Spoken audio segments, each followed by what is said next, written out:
నమ్మిన రైతు, భరోసాగా ఉన్న రైతు, కేసీఆర్ హయాంలో ధైర్యంగా ఉన్న రైతు నేడు మళ్ళా కుంగిపోయే పరిస్థితి వస్తుంది. 60 సంవత్సరాలు సమైక్య రాష్ట్రంలో మోసపడ్డ రైతు దీన అవస్థ మళ్ళీ మొదలు కాబోతాం. 60 సంవత్సరాలు సమైక్య రాష్ట్రంలో 24 లక్షల పంపు సెట్లు ఉంటే వాటి కరెంట్ లేక, భూగర్భ జలాలు ఎండిపోయి, పొలాలు బీడులు పడి, నీళ్లు లేక, అన్నమో రామచంద్ర ఎక్కడ దిక్కు లేక ఆత్మహత్యలు చేసుకునే పరిస్థితి గతంలో సమైక్య రాష్ట్రంలో ఉండే.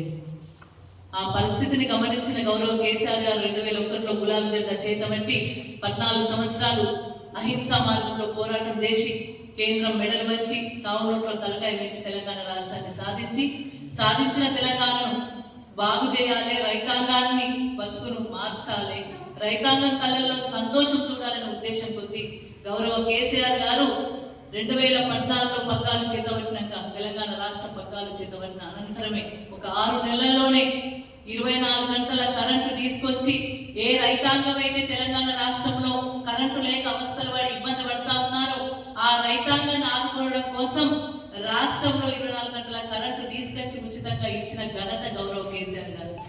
ఈ రోజు ఏమైంది? 13 గంటల కరెంటు, 12 గంటల కరెంటు, 9 గంటల కరెంటు వస్తుందో, ఎప్పుడు వస్తుందో తెలుస్తుంది, ఎప్పుడు పోతుందో తెలుస్తలేదు. మళ్ళీ ఆగమైన పరిస్థితి ఈ మళ్ళీ కాంగ్రెస్ పాలనలో మనం చూడబోతా ఉన్నాం, చూస్తా ఉన్నాం. అన్నవాట్లకు బోనస్ లేదు, రైతు బంధు లేదు, రైతు ఆగమైండు, రైతు వడ్లు కొనవు, రైతు బీమా కట్టవు, రైతుకు నీళ్ళు ఇవ్వవు, రైతు కరెంట్ ఇవ్వవు. ఏం చేస్తాయి? కేంద్ర ప్రభుత్వం కొన్నంతనే కొంటున్నాడు. ఇప్పుడు రైతు ఏం కావాలి? నీ యూరియా ఏమైంది? ఇప్పటికి రైతుకు యూరియా దొరికిన పరిస్థితి వచ్చింది. పాస్పేట్ ధర పెంచేసిండ్రు, తెలియకుండానే పెంచుతారు. రోజుకు డీజిల్ పెట్రోల్ పెరుగుతాయి, తెలియకుండా పెంచుతారు. కానీ రైతుకు గిట్టుబాటు ధర మాత్రం పెంచరు. రైతుకు రేటు ఇచ్చేది పెంచరు. రైతు పంట కొనరు. యాసంగి పంటకు రైతు బంధు లేదు. 1 ఎకరానికి అన్నాడు, 1 ఎకరానికి వేసిండు, అంతే. చేతులు ఎత్తేసిండు. 2వ ఎకరం అన్నాడు, ఇప్పుడైతే పూర్తిగా చేతులు ఎత్తేసిండు. ఇప్పటికి 5 సార్లు అయితే కొట్టేసిండు రైతు బంధు. రైతు బంధు లేదు, రైతు భరోసా లేదు. యూరియా కోసం పడిగాపులు కొత్తగా యాప్ తీసుకొచ్చిండు. ఆ యాప్ ఎక్కడ ఉంటుందో తెలుస్తలేదు, ఏం చేయాలో అర్థమైతలేదు. మందు బస్తాలు పోయేసరికి మాయమైతున్నాయి మందు బస్తాలు తప్ప ఆర్థికాల కొనే పరిస్థితి కనబడతలేదు. లైట్లు కట్టి యూరియా కోసం మోసపోయిన రైతు గతి అదో గతి కావు.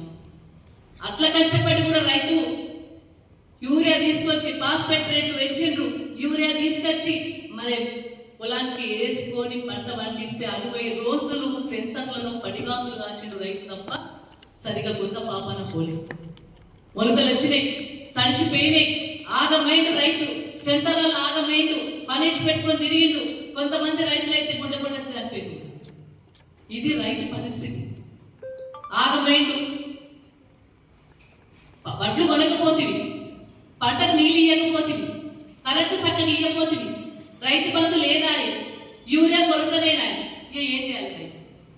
మళ్ళీ ఏమొచ్చింది? మళ్ళీ సమైక్య రాష్ట్రంలో ఉన్న రైతు పరిస్థితి ఎట్లుండేనో ఆ పరిస్థితిలో నెట్టేసిండు కదా రైతును.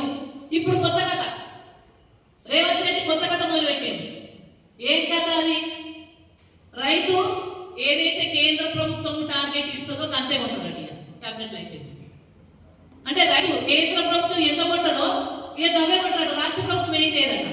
మరి బడాబాయి చోడాబాయి సంగతి ఏంటి? పోరాటాలు కొత్త కాదు, కేసులేం కొత్త కాదు.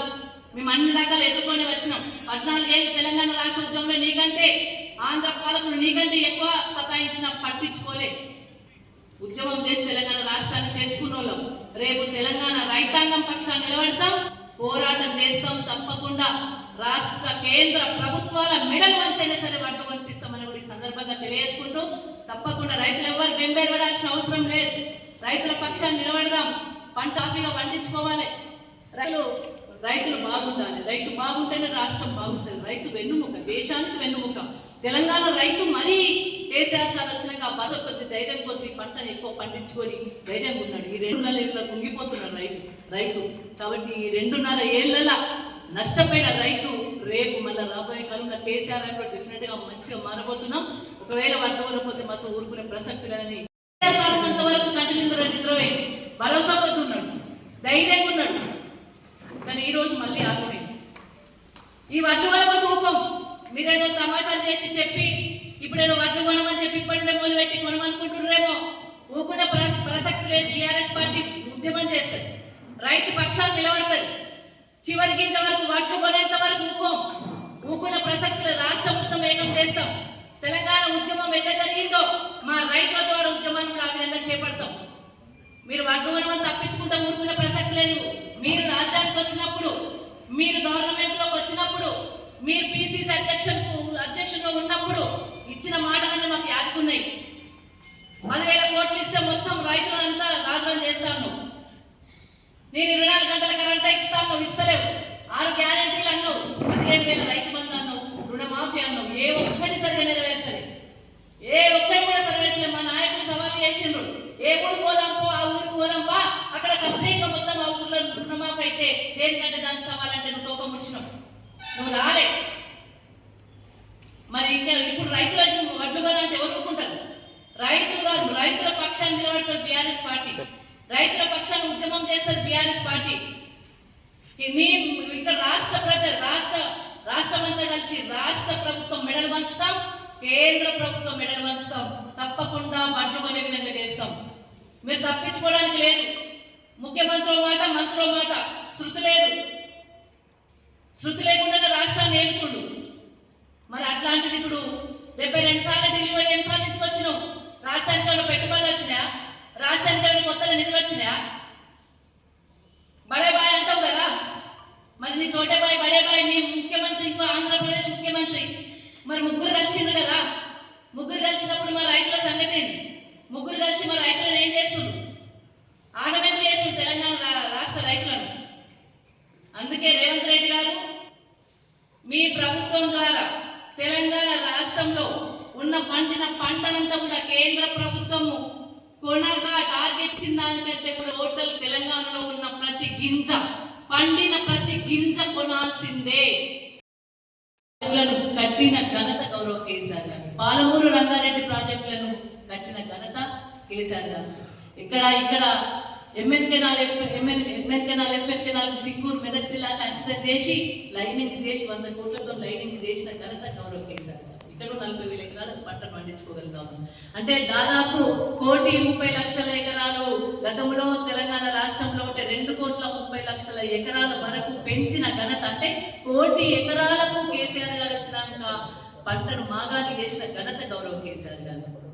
నీళ్ళిచ్చి, కరెంట్ ఇచ్చి, పెట్టుబడికి రైతు ఆగం కావద్దని చెప్పేసి ఏ పాలకుడు ఆలోచించిన రీతిలో ఆలోచించి రైతు బంధు తీసుకొచ్చి పెట్టుబడి కూడా రైతుకి ఇచ్చి కష్టపడకుండా అప్పుల పాలు రాకుండా రైతుకు ఆదాయం చేకూర్చే విధంగా పెట్టుబడి ఇచ్చి యూరియా కొరత లేకుండా అన్ని కూడా అందుబాటులో తీసుకొచ్చిన ఘనత గౌరవ కేసీఆర్ గారు. రైతు బంధు ఇచ్చి, పెట్టుబడి ఇచ్చి, కరెంట్ ఇచ్చి, నీళ్ళిచ్చి, పంట కొని పైసలేసి రైతు బీమా కూడా చేసిన ఘనత గౌరవ కేసీఆర్. ఈరోజు బీమా ఏమైంది? రైతులకు మాత్రం మాట్లాడవా? మీరు గన్నే పట్టుకుంటారా? మరి రైతు ఏం కావాలి? మన మన మన రాష్ట్రంలో, తెలంగాణ రాష్ట్రంలో 70% వడ్లే పండుతాయి, వడ్లే పండిస్తున్నారు. మరి ఆ పంట ఏం కావాలి? మిగతా పంటలు కొనపోతుంది. మొక్కజొన్న కొనవైతుంది, కందులు కొనవైతుంది, సోయా కొనకపోతుంది, జొన్న కొనపోతుంది, మిగతా పంటగా కొనకపోతుంది. ఆ పంటలన్నీ పడేస్తున్నాయా? మరి వడ్లు కొనాలని చెప్తే పంజాబ్ను తలదన్నే విధంగా తెలంగాణ రాష్ట్రంలో వడ్లు పండుతున్నాయి. కేసీఆర్ సార్ ఉన్నప్పుడు వడ్లకు కొరతలు కదా, పంట ఎంత పంట పండితే అంత పంట కొన్నాం, చివరి గింజ వరకు కొన్నాడు. 11 సార్లు రైతు బంద్ వేసినాం. 72,000 కోట్ల రూపాయలు రైతు ముట్టినాయి. 29,000 కోట్ల రూపాయలు రుణమాఫీ వేసినాం, రైతు ఖాతాల్లో వేసినాం. మరి అప్పుడు దాదాపు 1,00,000 కోట్ల రూపాయలు రైతుకు అందించినాం, డైరెక్ట్ గా ఇండైరెక్ట్ గా. మరి మీరు వేసింది అప్పుడు పిసిసి అధ్యక్షుడిగా ఉన్నావు, ఉన్నప్పుడు 10,000 కోట్ల రూపాయలు నా చేతిలో పెడితే రైతు రాజు చేస్తాను. 10,000 కోట్ల రూపాయలు నీ దగ్గర ఇప్పుడు రైతు బంధు వేయడానికి లేవా? 15,000 రూపాయలు వేస్తాను ఎకరానికి అన్నావు. కేసీఆర్ 10,000 ఇస్తుండు, నేను 15,000 రూపాయలు అన్నావు కదా సంవత్సరానికి. మరి ఏది నీ 15,000 రూపాయలు ఎక్కడ వాయే? 6 గ్యారంటీలు ఎక్కడ వాయే? రైతును మోసం చేసి, రైతును వంచన చేసి, రైతును ఆగం చేసి నువ్వేం బాగుంటున్నావు? ఏం చేస్తుంది నీ రాష్ట్రం? కేంద్రంతో కొట్లాడే శక్తి లేదా? కేంద్రం అంతే కొంటా అంటే నువ్వు అంతే కొంటావా? మరి రేపు పంట పండుతున్నాయి. ఇప్పుడు పంట పెట్టే రైతు ఏం కావాలి? ఇప్పుడు పంట పోతున్నాడు రైతు పంట పెట్టుకోవడానికి వడ్లకు దుకాణం పోయడానికి మరి ఇప్పుడు పోతున్నాడు. ఏం చేయాలి రైతు? బోనస్ అంటివి, సన్న వడ్లకు బోనస్ అంటివి, 40 రకాల వడ్లు ఉంటాయి, సన్న వడ్లు 7 రకాల కనబడుతుంది. ఏం మాటలు ఇవి? ఏం దాటినాక కూడా మళ్ళీ